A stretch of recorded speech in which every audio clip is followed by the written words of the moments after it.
Rekaman kamera pengawas ini memperlihatkan sebuah angkutan kota jurusan Sukasari Pasar Mawar menerobos pembatas traffic cone hingga melawan arah di Jalan Juanda Kota Bogor pada Sabtu dini hari lalu. Tidak saja menyeret pembatas jalur, angkutan yang dikemudikan oleh sang sopir bernama Gunawan ini juga nekat memotong jalan hingga melawan arus. Aksi tak beradab yang dapat membahayakan pengguna jalan lainnya itu pun viral di media sosial. 3 hari kemudian polisi pun baru bertindak usai mengidentifikasi angkutan kota dan identitas sang supir.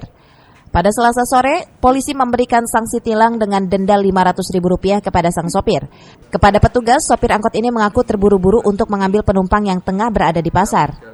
Pada sore hari ini dari Satlantas Polresta Bogor Kota melaksanakan press release terhadap berita viral di mana pengemudi angkutan kota yang pada Minggu dini hari jam 3:55 tanggal 17 Juni 2023 ini terlihat di kamera CCTV itu menabrak dari kon beserta talinya sehingga menyebabkan rentetan dari kon itu tertarik.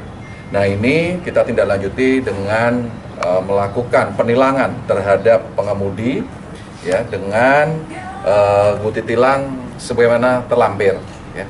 Kita jerat pengemudi angkot ini dengan pasal 287 ayat 1 Undang-Undang Nomor 22 Tahun 2009 tentang lalu lintas angkutan jalan.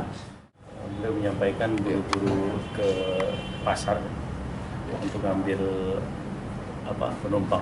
Tentunya apapun dari keterangan dari pengemudi, yang jelas kondisi saat itu dini hari, kemudian sepi, dan lokasi dari pasar tersebut berada searah dengan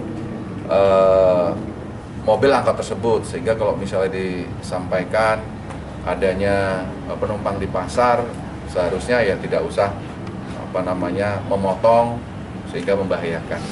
Kan itu sepi, jadi tidak macet, jadi ya tinggal ikutin aja. Polisi mengimbau kepada pengendara lainnya untuk tetap mematuhi aturan lalu lintas selama di jalan raya. Nantinya petugas pun akan menambah personelnya untuk disiagakan di titik-titik rawan pelanggaran lalu lintas. Dari Kota Bogor, Herman Bons melaporkan.